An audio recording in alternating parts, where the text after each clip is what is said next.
Welcome to Peter and Ruffy's Football Show, sponsored by Indigo Communications. We are live on PLZ Soccer's YouTube channel and delighted that you could join us. Thank you very much to each and every one of you.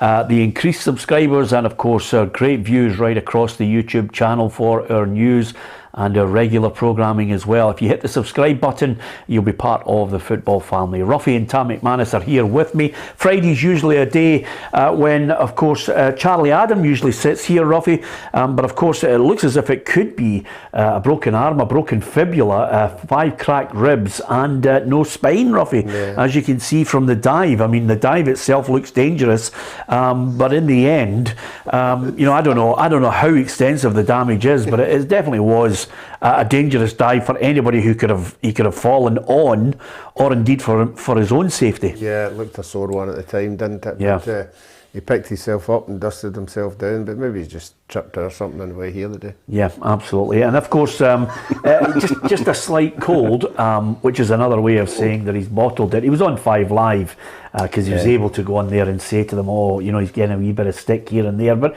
it was a dive. I know you called for a 5-game, 4-game, 5-game ban. Sam? I did. I thought that it was disgraceful, to be honest, and I thought he should have been hauled up in front of the SFA. Unfortunately, he hasn't, and he's still going to be playing for Dundee in the last few games. But yeah, it was a disgrace of a dive. Yeah, absolutely, and absolutely. Maybe it's better that he's not on today, Ruffy, because he'd have got a hard time. You need to have, you need to be a special kind of pundit to come on and take a bit of stick for something so scandalous as that dive. Yeah, I mean, obviously we thought he would have turned up. I think we have to say we're all disappointed, Yeah. He's let himself down badly, just serious professional, he's been there probably before, but you've got to face the music. Yep, you have, instead of the kind of a light-hearted, easy-going 5 Live people who think he's great. We don't. So simple as that. Thanks to everyone else who's offered their support in this issue here, and Leather Charlie as well. Despicable dive, and of course he's getting very close to taking Gams's title off him. When Gams went, I think we all called him the Rat, and it's getting very close to that time. We're wearing a wee earring soon. Yeah, Gams, absolutely. Anyway, let's crack on. Can I just apologise to Ruth? Yeah, for wearing shorts today. Oh yes, absolutely. I'm very sorry, Ruth, but it was too warm today to wear trousers. Yeah, and, I'm sorry if I've spoilt the show for you, but that's it. Sorry. Yeah, absolutely. Ruth thinks it's a scandal that Ruffy should wear shorts because as a pundit he should not be taken seriously. So there you are. And Tam's got the legs out as well. So it's one of those days. Okay. Apart from anything else, this is a place where you can win some really good prizes. And I've got to say, well done to our competition winner. It's George Laurie from Lochelie in Fife. We've been there before, Ruffy. Gio Thompson offered a great prize, which was quite simply just name the player that you'd love to see painted, your favourite player, and out of all the people, and so many hundreds who entered the competition, thank you to so many of you, the winner is George Laurie from Lochelie in Fife, and he wants a Kenny Dalglish painting. He actually wants a Kenny Dalglish painting. Yeah, I saw 2 or 3 Kenny Dalglishes that Gio does, so he's got a good choice to pick from. Maybe he'll have his own photo, maybe his own celebration photo, and there will be lots of them to pick from. Brilliant, thanks to Gio Thompson. And if you go on Gio's website, put in PLZ Soccer in the special box for discount, you'll get a chance to order some stuff off Gio's website as well. Brilliant. Thanks to Gio for the competition. Well done to George Laurie. And we crack on. What about Rangers in the Europa League? Here's the results from the semi-finals. First leg, long way to go. But West Ham 1, Eintracht Frankfurt 2, and RB Leipzig 1, Rangers 0. And the only thing I think we should start by saying is the disappointment of losing that late goal. Yes, but I thought Giovanni Van Bronckhorst and the Rangers players almost got it to perfection. Yeah, we all spoke yesterday about what we thought would have been a good result, and I think some of us actually said 2-0 would have been a good result, but 1-0 for me is even better. I thought we hoped it might have been a draw, but I think 1-0, disappointed with the late goal, but after that, you're in the dressing room, I think the spirits would be high, knowing that to go back to Ibrox with the full crowd and everything behind them, but I don't want to put a wee damper on it, but my researcher through there has just told me that they beat Atlanta 2-0 away from home, and they beat Real Sociedad 3-1 away from home. Yeah. So I don't think anybody in their right mind is thinking, well, it's going to be a foregone conclusion. Ibrox will be bouncing. It's one of those situations where when you've got the majority of fans inside there, Giovanni Van Bronckhorst is saying hopefully that atmosphere will give them a real lift to try and make it to the final.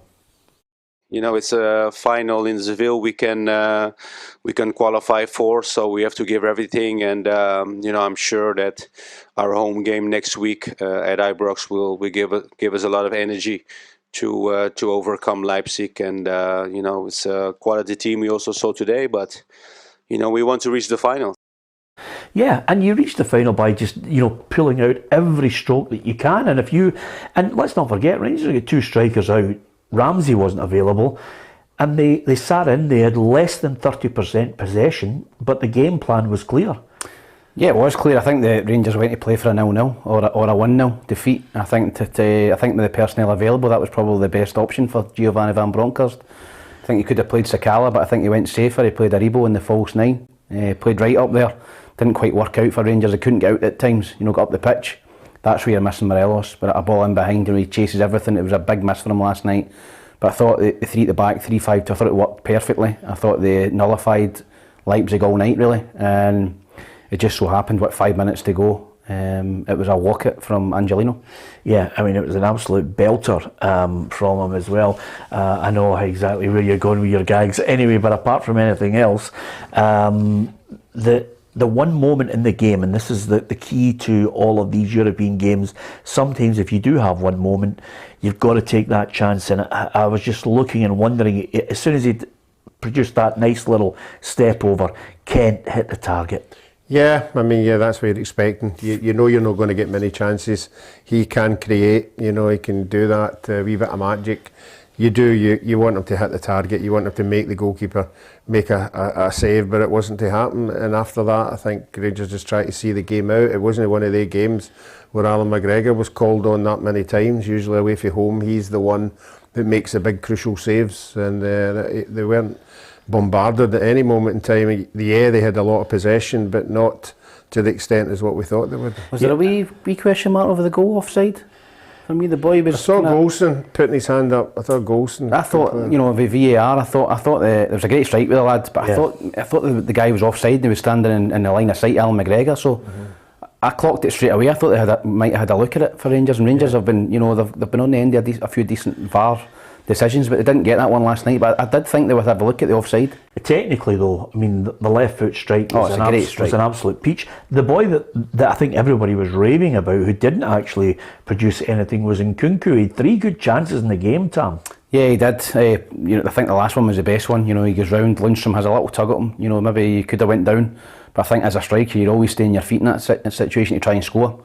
Takes a good touch around McGregor, and he's just got to side foot it into the net, and he just gets a wee bit excited. And for a guy who scored, I think, 30 goals this season, you'd expect him to put it in the net there, and Rangers got away with that one. But he did show signs that he could be threatening, but there wasn't a lot of space back here. Rangers, packed that defence, and when they go to Ibrox, I think the Rangers are going to attack. The fans will roll them on. I think there might be more space for them. Yeah, John says, congratulations to Rangers again in Europe. It's only half time though in this semi-final. Leipzig will be dangerous on the counter-attack. Rangers will need to come out to score. Leipzig will likely score. This is the key element of it for the return leg. I think it's the best possible result that, obviously you're looking and you're saying to yourself, their quality, their spending power. Rangers knew that they were curtailed by their own injuries. I think it's a situation now where they're not going to go gung ho, Ruffy. They're going to have to pick their moments, because technically this team could still play around you. Yeah, as I said, they had 2 good away results in the last previous rounds. The Rangers got off to a flyer against Braga, the goal in 2 minutes. If that was to happen again, obviously it would be an absolutely tremendous start to the game.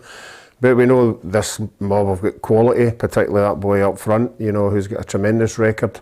So it's a difficult one, only the Rangers manager will know how he's going to set it out. Yeah. And maybe Ruth would be back then. I don't know how bad his injury is, but certainly they know they've got to score, and you've got to sort of keep calm and just try and pick your right moment. I know there was comparisons, Tam, between what Rangers under Walter Smith achieved in 2008.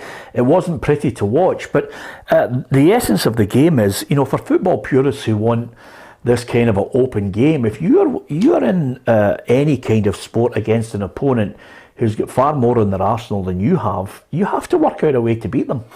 Yeah, I think it was similar the other night. You were at the game, Liverpool-Villarreal. I think Villarreal sat in for the full first half, but it's up to the onus is on the home team or the attacking team, the better side, to go and break that down. Leipzig really struggled all night. As I said, Rangers played really tight, and didn't look the foot they were going to get out of there with a 0-0. But even a 1-0 it's not a bad result for Rangers. But as I said, Ruffy was speaking about it earlier, they've went to Atlanta and scored 2, they went to Sociedad and scored 3, they've went to Man City this season and scored 3, and they've went to Paris and scored 2, so this is a team that can score, against the top sides in Europe, so Rangers have got to be careful. Listen, they don't need to win the game in the first 10 minutes, Rangers. It's not about gung-ho and set everybody forward. Even if it's 0-0 when maybe 60, 70 minutes gone, then you start to maybe open up a wee bit, so it's up to Giovanni Van Bronckhorst to come up with a game plan to win the game. Yeah, and if you are looking at that result and thinking, okay, 1-0, not a bad result, it was slightly tougher for West Ham in the other semi-final because they lost a goal inside the first minute, which was incredible. That put them on the back foot, Ruffy, and even after getting into it, they lost a second. 2-1, not a great result for the Hammers. No, it isn't. As you said there, you losing an early goal there, that it puts on the fans a wee bit of a downer. It puts the players themselves a wee bit anxious, because they thought another one, and as you said, lo and behold, another one did come. So, but they dug in and they got a goal, and they'll think they're still in it as well. But they have to play a lot better and not concede goals like the way they did last night. Yeah, and over and above that, David Moyes, realistically looking at the fixture, they just didn't step up to the plate last night. Well, we've a lot to do. We need to show more quality than we did tonight. We didn't show enough quality, especially in the final third when we had moments to do so. And a couple of times we turned off, obviously, for the goals. So a lot of those things we'll need to brighten up and be better. Well, prior to the semi-finals there and in the Conference League, everybody was thinking this could be England dominating all the European competitions, but there's been some strange results last night. Of course, Jose Mourinho maybe with the last laugh on the game at Leicester City. It ended Leicester City 1, Roma 1 and Feyenoord 3, Marseille 2. So Brendan Rodgers and his side, Tam, are going to have to produce something away from home.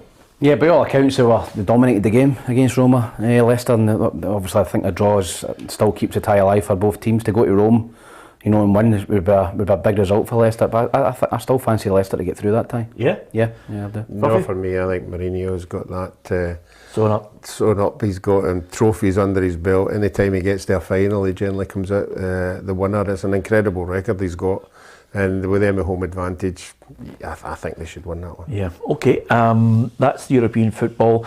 Give us your thoughts on how you think Rangers will fare in the second leg at Ibrox next week. It will be absolutely bouncing, great atmosphere, and a chance for Rangers fans to dream of heading to their own Seville final of the Europa League. And of course, the Europa League itself, if you win that, you go straight into the Champions League next season. The twists and turns that are coming to the fore now are incredible.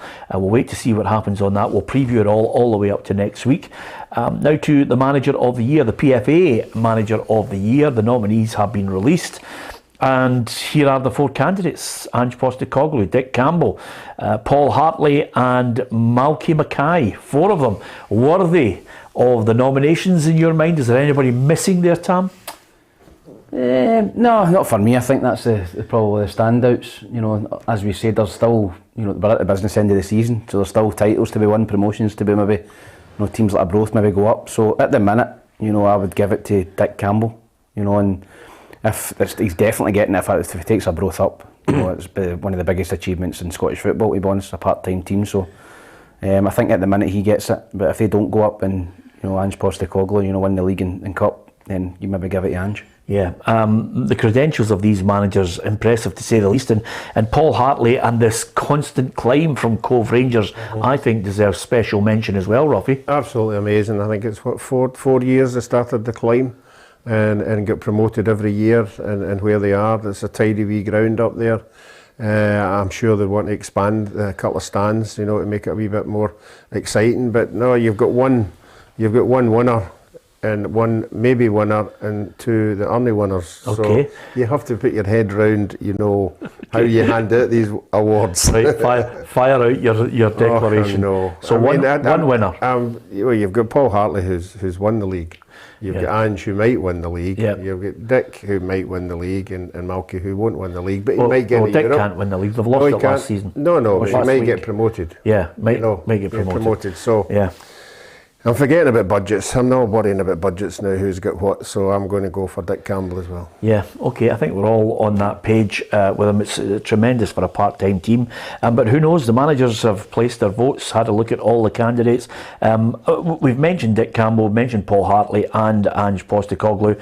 Just a word for Malky Mackay, because, you know, everybody, Henning Berg's been mentioned for the Hibs job. Malky has been mentioned for the Hibs job, as well as Roy Keane and a few others that probably haven't got a catch chance in hell of getting it. For Malky, he's a strong manager, and I think Roy McGregor is well aware that this summer could be really difficult to hold on to him.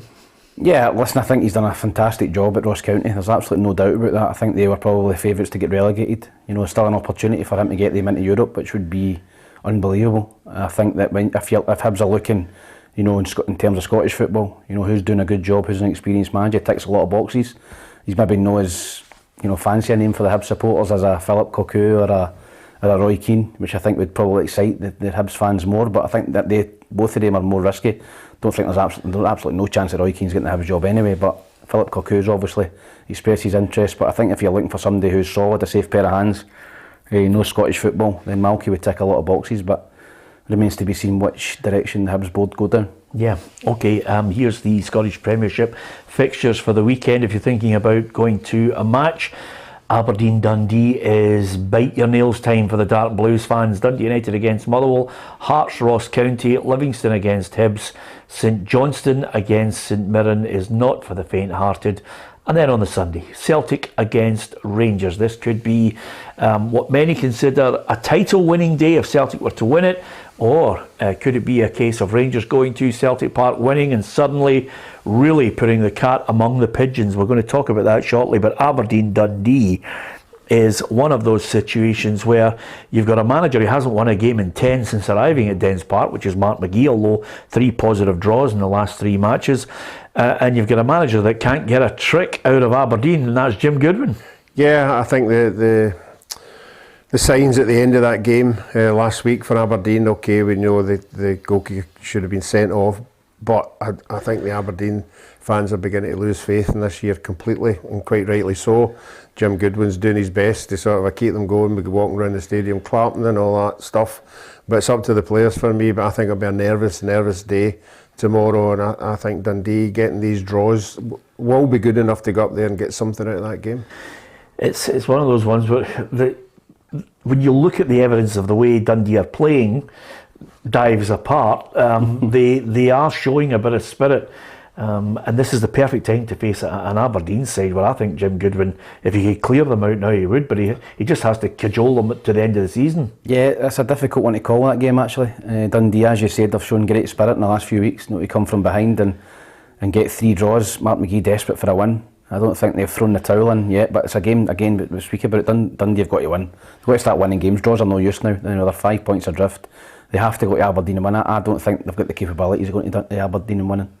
I think that will be a draw, and it will just be enough for Aberdeen just to see themselves out of that bottom 2. But you know, Dundee will go there trying to win the game, but they've got a dreadful record at Pittodrie as well, no one in a number of years. So I don't see Aberdeen losing that game. I think it'll be 1 each. Yeah, I agree with Tam. I've gone for 1-1 in that as well, Rob. I've went 1 each as well. Oh, have you? Yeah, I've gone for 1 each. Okay, interesting. You can give us your thoughts on that. If 1-1 is just the death knell, then it's just a case of the big clear out. Everybody starts to think about where they're looking. Listen, never mind Dundee and the future for some of those players. Jim Goodwin, I think, will start a real cull at Aberdeen. If the people who are up there at the moment, I think he was harsh when he came in. I think there's more to follow. And Jim Goodwin himself has been speaking to the press, obviously asked the question about how he hasn't been able to really make any great impact there. But he did say that taking the job. He could have easily stayed at St Mirren, but this was a real fight on his hands to try and change Aberdeen's fortunes. You know, I left St Mirren at the time. We were in the top 6. We were a couple of points off 4th place. It would have been quite easy, I suppose, to stay there and try and get top half with them. But you know, this opportunity was too big, I felt, to turn down. And as I've said in recent weeks, I felt there was enough time to turn things around here and for us to go and get ourselves into that top half of the table. Unfortunately, it hasn't panned out the way I had hoped it would. Yeah, I can't wait to see how ruthless he's going to be, Ruffy. I think he's going to have to get rid of a few players that are just not doing a trick for him. I hope they're not as ruthless in telling people that the contracts are up the way it used to do at Hibs. What used to happen at Hibs was that when the season was finished, no more games, player of the year days were out the road. We used to get brought in on the Monday and we had a 15 aside on the park. With Jackie Mack and Ralph, we'd have a 15 game. Somebody would come out the tunnel and shout your name, and if you shouted your name, you were up the stairs. And that was you done. That was you done. You know, so that's the way they did it back then. You know, because so if you got your name shouted, it was like 15 against 14. And then another one would go up, and it just could you go upstairs. And what were the boys like? Were they all laughing? The big cheer? Obviously the ones that won the game and were just killing themselves. But what happened was you started getting people wandering away out of the first side. Who, me? Me, is it him? Oh, it was scandalous. Alec McLeish was a master at Hibs. He used to pull before a game. So we'd go for a pre-match meal and you'd be sitting watching Football Focus or something just before the game, and McLeish would come in and he'd look about and he'd go, Yogi. And whoever you were dropped, you were only playing, and McLeish came in, everybody was just like that, eating up their every time he came in and called somebody, you were dropped. I had a good one at Hamilton with Jim Dempsey. I was only there for 5 months, and just to try and keep them in the league, which never happened. And the young Alan Main was there, so I knew at the end of the season, you know, I was gone, you know, because they wanted to promote young Alan. So Jim Dempsey was in his office, and I knew I was getting and he called me up to the office and he said, Ruffy, he said, you've been great in the 5 months you'll be here. Obviously it hasn't worked, but we're going to promote young Alan, so there's no point in me giving you the wages you're getting if we want to promote him. And he had a wee statue on his table. I threw it against the wall and I'm going, you're having a laugh. I cannot believe you're doing this to me. And he's going, calm down. I'm going, I'm only kidding. What's the most ruthless you've been bumped out? Brian Reid done it to me at Ayr United. Do you remember Ayr United played Kilmarnock in the semi-final of the League Cup? I think Walker? It might have been the year. No, it was long before. I think it was the year that Kilmarnock won it. Sure, they beat Celtic in the final. Might have been the guy, the people in the chat will know. So Ayr United played Kilmarnock, and I was going to America a couple of weeks after that. I've been in the team on the bench and all that, and I thought he'd have pulled me before the game at Hampden and said I wasn't involved. So he doesn't pull me, and so he's been in the Hampden. I'm thinking, must be involved today. It was big games, but full house, and he reads his team out. I'm not playing, and then reads the subs out. I'm not a sub. I was the only person that was left out, and I wanted the grunt to swallow me up. Yeah. And after it, she named the team after the game and all that. So we went out for a do down at Troon at the hotel, and I was raging and in for a 2 had a drink and all that. And in the toilet, and he came in after me, doing a pee. And I said, "Why did you not pull me the day for? Why did you not tell me I wasn't playing? I wasn't even bothered anyway. I'm not on my way to America." And he totally blanked me and walked out. Never said a word to me. Wow. And that was me. I left United the next day and never spoke to him since. Brian Reid. Well, he's on next week. He's on next Monday. Anyway, good tale. It's a guest today, Brian. You can go up there. It's a harsh life, you know. Football and many other sports, you are analysed every week. You know, there's either criticism or praise coming. It's a roller coaster. So, with that in mind, we've gone for a draw for Aberdeen against Dundee. What about Dundee United Motherwell? This one, it's a strange situation. No point in talking. I think Graham Alexander was well pleased they weren't talking about Tony Watt in this match. It's all about really both of them trying to get some kind of form towards the end of the season, according to the Motherwell boss. Sometimes the pressure affects people and it's not a free-flowing game, but I think the incentive and the motivation is pretty much the same for both teams, and like you say, that the goal that opened the scoring last time, that's the sort of quality they have in their ranks. But if you see the goals we've scored in recent times or over the course of the season, we've got that quality within our squad as well. You wouldn't be putting much money on these two sides, Ruffy. No. You never know what you're getting. No, a home advantage for me. I think the onus at this stage of the season, if you're at home, you need to send the fans away happy, because they're the ones you're going to try and hang on to next year to buy season tickets. So every home game, I think you've got to try and win them the best way possible. Motherwell obviously really disappointing last week against Rangers, up against 10 men. I think their season's petering out a wee bit, so I think I went for Dundee United. Yeah, no wins in 3, 1 win in 9. Again, difficult one to call. I mean, Motherwell, as you said, I think they've been kind to them last week. They've had a dreadful second half against 10 men. They look as if they've not chucked it, but they're just wanting the holidays, wanting the end of the season. Dundee United not in the best of form either, so I think I went for a draw again. I just think Motherwell will pick up a point. But I think Graham Alexander's under a wee bit of pressure with the supporters. The ones I speak, I know a few Motherwell supporters, and obviously Tam Cowan as well, and they're not happy with what they're seeing this season, even though they've made the top 6. And sometimes making the top 6 and getting beat 5 times is worse than getting the bottom 6 and maybe winning 5. Because the supporters remember that at the beginning of the following season. Yeah. What are you going for, Ruffy? I've went Dundee United 2-1. Yeah, I think United will win it as well. I've gone 2-0. Yeah, 1 each for me. 1 each, okay. Hearts against Ross County. Are you surprised maybe, would it have been fair for some Hearts fans to think Robbie Neilson was worth a shout? Yeah, I think he was the only other one that you could maybe think of, but as I said, it's pretty early. If Hearts go and win the Scottish Cup this season, then he's a big shout for manager of the year. Finishing third, which is the best Hearts can do, obviously, and then winning the Scottish Cup, it's the best that a club outside Celtic and Rangers can do, in terms of finishing third and winning the cup. So, yeah, probably a little bit surprised, but as we said, there's still 2 or 3 weeks left in the season, which could turn everything around. Yeah, incredible. 7 wins out of the last 9 games. Unbeaten. Yeah, and good to watch as well. Even defensively and up front, they're scoring goals. They've got exciting players. Obviously, Sims is playing particularly well, taking the pressure off of Boyce a wee bit. But I think Hearts have done really well this year. Good to watch. Yeah, what have you got? I went Hearts 2-0. Yep, Hearts to win 2-1. And your side, eventually we will get someone. 2-0. 2-0, sorry Tam, I didn't realise you hadn't given us your scoreline there.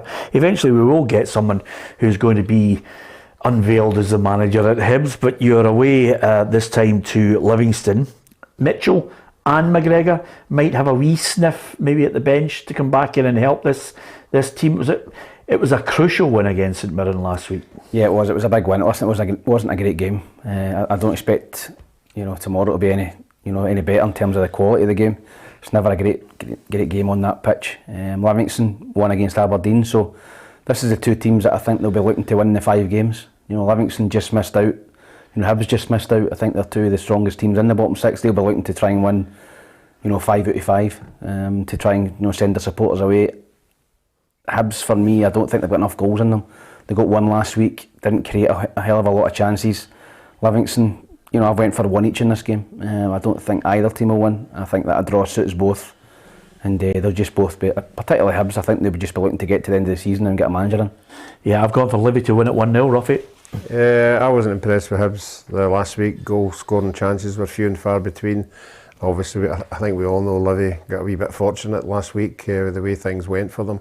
So I've sat on the fence in this one. I've went 1 each. Okay, before we talk Celtic Rangers, you can give us your thoughts on the big game on the Sunday. But the one at the bottom end, certainly the Battle of the Saints, has huge implications for that playoff place or indeed straight relegation. Dundee, the fans will certainly be hoping that the Dark Blues can do something at Pittodrie, while there's a slip up at McDermott Park. Callum Davison, week in, week out, the only thing he's interested in is making sure they're not in 12th position. First and foremost, it's staying away from 12th. I think that's the biggest thing. From where we were, now it's trying to get points and catch the teams above us. Can we put them under pressure? Yeah, that's it. It's a simple remit. And then against the St Mirren side, I'll tell you, for all the appointments that you're thinking about, I mean, St Mirren, no wins in 5. And Stephen Robinson somehow has to get to the end of the season and just clear out and build his side. But I'll tell you, it's not great. St Mirren fans not that enamoured with what they're watching. No, obviously I was there last week, and the St Mirren fans were not happy. There was a couple of them that just swore the whole game.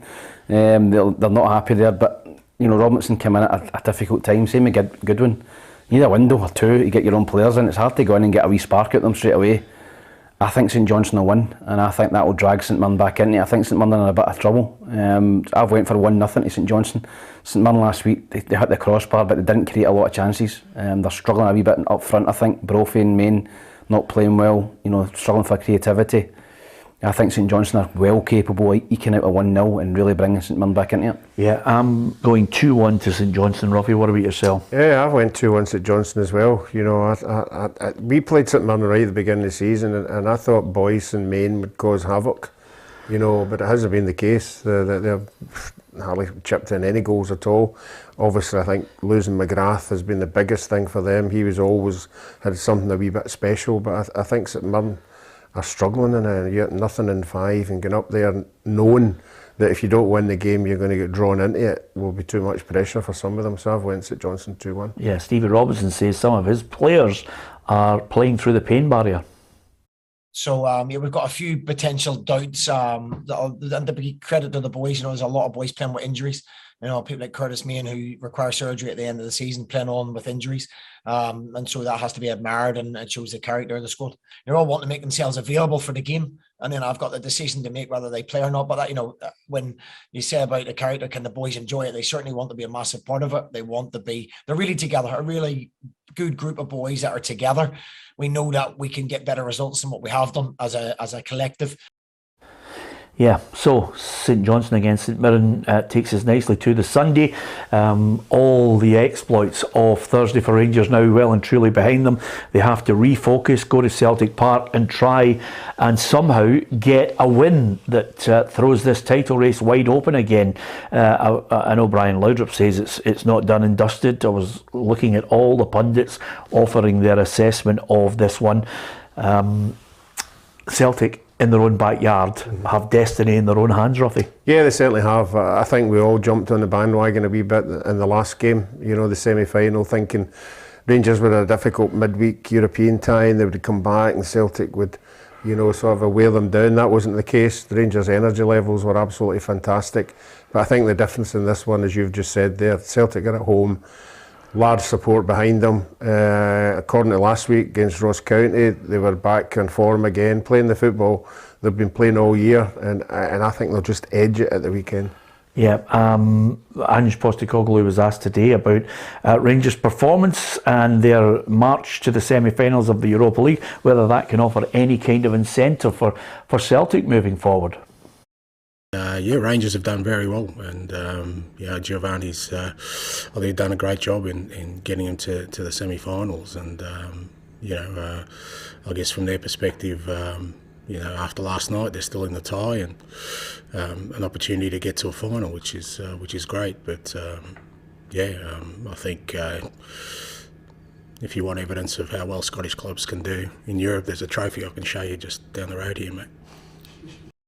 Yeah, if you want to noise everybody up with regards to a pre-match press conference, listen, there's always a wee bit of a noise up ahead of it. I think Celtic will be looking at what Rangers are achieving, all that run through, and hoping they run out of energy for Sunday. But for me, the evidence suggests they won't run out of energy because the adrenaline is kicking in, big game after big game. Yeah, we thought that in the semi-final. We thought the Rangers obviously coming back off the back of a European tie, and Celtic well rested, but Rangers, showed up with that day and showed they had plenty of energy, plenty in the tank. Guys that came in were ready to play, so I don't think Celtic will underestimate Rangers at all. I just feel, as Ruffy said, I think home advantage is huge in these games, and particularly, with the no away support really, apart from a small band of Rangers supporters. I think that home advantage will tell, and I think Celtic will win, even if a draw would do Celtic. Rangers win, they've still got a mountain to climb. So personally, I think the league's done whatever the result is, but I think Celtic will put it to bed and they'll beat Rangers 2-1. Yeah. Kyogo Giacomakis, that's what he's hinting at. He was hinting that maybe the two of them could start. Yep, that could be. I think Celtic are flexible in what they do. I think that most of the season they have played the 4-3-3 with two wide men, but you can play two up front. I think that Kyogo and Giacomakis are a better pair than Maeda. Maeda for me works hard, doesn't put himself into areas to score enough for me. So I think Giacomakis and Kyogo could be a brilliant front two. Giacomakis strong, holds the ball in, leads the line. Kyogo can run off him, run behind and cause Rangers problems. So I think that would be a very interesting pair if he goes with the two. What do you do if you're Gio? Do you just say to yourself, listen, I'm going to have to pick the strongest side again? The best players are going to have to try and drive us on domestically and in Europe. Well, you think the adrenaline and the 1-0 score would be enough to keep everybody happy. He's limited with the strikers he's got, so I think he'll just play with one up. I don't know who that'll be, but if they do that, I think Celtic will go 3 at the back and 5 in the middle with the 2 strikers, and it's the 2 wide. We all know it's the 2 wide guys who are going to cause the problems, for Rangers. So, I think Rangers will give it a good shot, but I think the tiredness will creep in this one. I really do think that you can't. We used to talk to wee Barry about it. The game's coming fast and furious, 2 a week, and then at the end it catches up on you eventually. So home advantage. I think I've went Celtic 2-1. Okay, so Celtic Rangers, give us your thoughts on it. Maybe a bit of logic behind it as well. If you've got something in your mind that you think will prove the point of how the game is going to end, we'd love to hear from you. And don't forget, you can hit the subscribe button on our YouTube channel, as many people have done. We want to thank you now that we are exclusively on YouTube. Thank you to so many of you who regularly tune in and of course suck up quite a lot of our information, our breaking stories on our app, and of course all the unique content we've got. Got a great little one-to-one there with Martin and Neil talking about his career as a player, playing alongside a legend that is John Robertson, Clough the manager, managing Celtic, talking about burning issues like of course Sean Maloney, Neil Lennon. He's been talking about all those situations and of course his thoughts on Celtic at the moment under Ange Postecoglou. Well worth a watch there, and lots more unique content on the way. Hopefully you're enjoying it here in PLZ Soccer and the YouTube channel, and if you download the app you get all the breaking stories. So from all the games over the weekend, and thank you to you all for offering who you think is going to win in each of those matches. What about Sunday? It's going to be a gala affair. It's really one of those nights where the players can let their hair down a wee bit if you've not got too much at stake. Some of them, I think, look at it as the prestigious awards because it's your fellow professionals that are voting for it, and we've got quite a few categories where we've been looking at them all through the week. Might as well have a wee look at them again. Premiership Player of the Year, Callum McGregor, Craig Gordon, Tom Rogic and Regan Charles-Cook are the nominees for the Premiership Player of the Year. I think we've all gone for Craig Gordon because of his heroics, but either one of those 4 candidates can look at their season with pride. Yeah, I think McGregor in particular has been very consistent this year. Not a standout, but just 100% every game. Just the performance that he puts in. He doesn't put in really any bad, games, but just comfortable games. He goes about his job properly. I think the Ross County boy, it just came a bit too late for him. I think November, December, January he was flying and scoring terrific goals, but the voting papers don't come in to February, so I think he's went off the boil a wee bit. So I'm Craig Gordon. I think Craig Gordon's had an absolutely outstanding season. Some of the saves he's had have been magnificent. I think the point you make, Roffy, on Regan Charles-Cook, he's playing for a provincial club, which is extraordinary, the amount of goals he's scored and how he's really stepped up to the plate for Malky. Gordon, we all know about some of his wonderful saves. Rogic has been, I think, revitalised under Ange. He's kind of put his shoulder around him and said, listen, you've got my vote, and he's responded in some big games. No, he has. I think Tom Rogic is a big game player. I think he's shown that all his career at Celtic. Cup finals, he obviously won the goal that won the treble in the last minute against Aberdeen. He scored plenty of goals against Rangers, so he is a big game player. I think that Ange Postecoglou coming in has been great for him. Fellow countryman, obviously, knows him well. But for me, I don't think he should have been in the 4. I think over the course of a full season, you've got to put in consistent performances. He's showed in flashes that he's a terrific player. We know he's a terrific player. But for me, there's probably somebody like Carter Vickers, should have been before him. I said maybe Tavernier. James I Tavernier. can't believe Tavernier's James not Tavernier. in it. Really This is the players' vote, isn't it? This one. Yeah.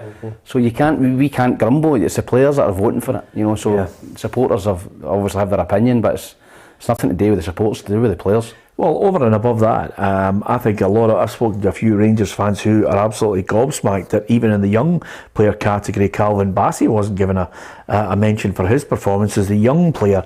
You've got Calvin Ramsey in there, Connor Barron, Josh Doig and Lille Abada, Ruffy. Yeah, I would agree with that. I had a Bassey in there, preferably before one of the Aberdeen boys. I know everybody's raving about them, saying they're ones for the future, but I can't remember seeing any Aberdeen games, obviously mostly just the highlights where they've sort of done something unbelievable. You know, I think everybody obviously sees them, you know, differently from me. I wouldn't have the two of them in there. I'd have Bassey in there. Yeah, I think what we need to remember is that the young lad Connor Barron went to Kelty on loan and was supposedly, I know it's a lower level, but he played, I don't know, 25-30 games for them, was outstanding. And I seen him against Hibs, Connor Barron. I thought he was absolutely brilliant. I thought he was the best player in the park. So I think that maybe a wee bit harsh on Barron. I'd agree with Ramsey. I've seen Ramsey a few times and I'm not quite buying into the hype about him, but I think Connor Barnes had a really good season, both for Kelty and for Aberdeen recently. Yeah, okay. Listen, it's all about opinions, and the players' opinions are the most important. As far as the Championship is concerned, Kyle Lafferty is in there, Michael McKenna, Thomas O'Brien and Scott Tiffany are the nominees in the Championship, Ruffy. Yeah, for me it'd be between Tiffany and McKenna. I know what Kyle's Lafferty's done, but he's not been there long enough for me in the season.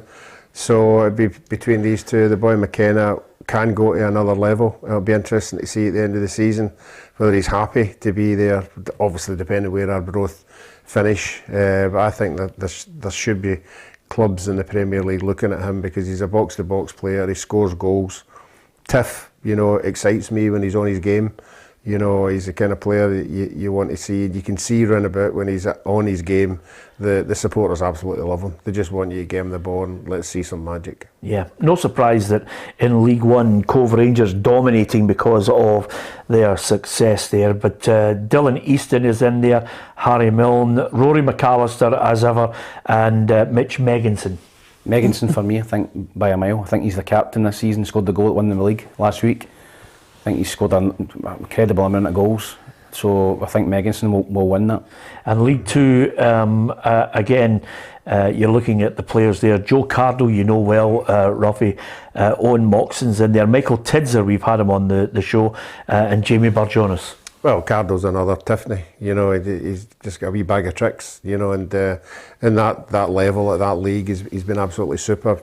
Tremendous goals that he scored, and if it's no scoring goals, it's assisting, and he's another exciting player to watch. And I'm not going to try and hide behind it. The women's game is something that I don't think we've seen too much of, Tam, but I'm absolutely delighted that they're now under the PFA umbrella, and the game is going from strength to strength, and I know quite a lot of people are looking and seeing the development of it and the better standard of players that are coming around, and certainly now Glasgow City's domination of it looks as if it's coming to an end. It's certainly 14 in a row is a thing of the past as more and more of the big clubs start to invest in the women's game, and rightly so. And with that in mind, Bailey Hutchison is there, Jacinta Galabadarachi is there as well, and also we've got Priscilla Chinchilla in there with Moira McInerney. So Maria McInerney, I beg your pardon. So that's 4 candidates that I think will be there on the night. Lots of support from their fellow teammates who are coming along to it. I'm really looking forward to that.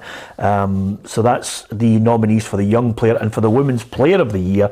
Again, Jacinta Galabadarachi is in there. I'm trying to pronounce it as many times as possible because I'm going to have to announce it on the night, Tam. So I'm practicing as we speak. Charlie Williams is in there, Lizzie Arnott, and also Priscilla Chinchilla is there too in the Women's Player of the Year nominees. So it'll be great to see them there, because more and more as we go on, Ruffy, it's still in the embryonic stages, but getting better and better up here. There's not quite the money that they've got down south, but that's the story of football in Scotland anyway. No, I'd say I usually catch the Monday night highlights of the weekend stuff, and certainly there is some really, really good stuff, really good goals, and obviously when you're reading out the nominations of that, there'll probably be clips of the goals that they've scored. Yeah. And a lot of people will be surprised.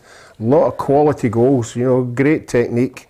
And no, well done to them. Yeah, absolutely. So that's all the candidates for the Player of the Year nominees. There's been Teams of the Year, which I think a lot of players are delighted that they get nominated for the Team of the Year in each Division 2.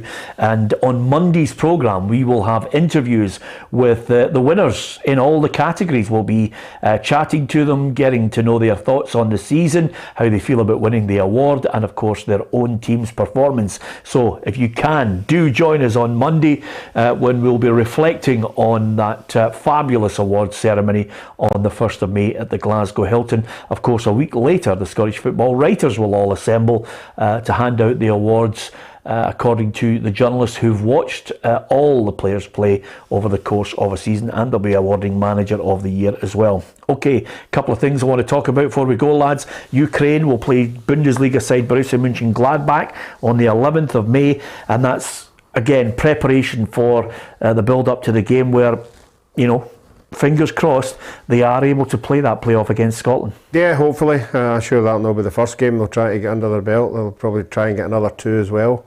I think it's important that most of the players are now in a training camp somewhere for Ukraine.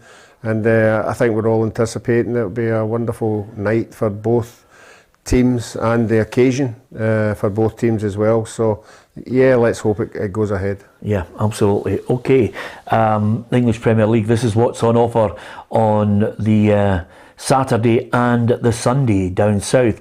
Newcastle, Liverpool, Aston Villa, Norwich, Southampton, Crystal Palace, Watford against Burnley, Wolves take on Brighton, Leeds against Man City. Is there going to be a slip up anywhere? On the Sunday it's Everton against Chelsea. Frank Lampard needs that game like a hole in the head. Tottenham against Leicester, West Ham, Arsenal, and Man United against Brentford. A couple of quick points there, Tam. Jurgen Klopp till 2026. It's a great decision. He loves the city. They adore him. No, he's been outstanding for the club, hasn't he? He obviously was superb at Borussia Dortmund, came into Liverpool. He's built a fantastic team. He's bought well. I think the goalkeeper and Van Dijk, 2 of the biggest signings he made. He's to solidify the defence. Very exciting team to watch for the front 3. Hard working press. They've got a way of playing which is very difficult to play against. And as I said, they could still win the lot this season. So, listen, I think he's been brilliant, and I think it's well deserved. Yeah, listen, if they win the quadruple, it's immortality. It's as simple as that. They'll be as well putting the statue up outside the ground, because that is a stonewall certainty. When you do that, it's never been done before in England. It has been done here in Scotland. Everton against Chelsea is the other game that screams out at me, Ruffy, if only for the fact that Frank Lampard somehow has to get a trick out of Everton to produce something to get them off that bottom 3. Yeah, that'd be a tragedy if they were to get in a division. They're a massive club, and everybody talks about them. We've been down there, we've been to the club and everything, and it's massive. For them to get in a division, they might be one of the teams that would struggle to come right back up again. Yeah, absolutely. Thanks to so many of you for posting your messages about the football and your thoughts on it as well. Just one little footnote. I think everybody was rightly getting behind Ronaldo after his difficult circumstances within his family, but every time he takes to that field for United, and he scored against Chelsea, his first touch was unbelievable last night.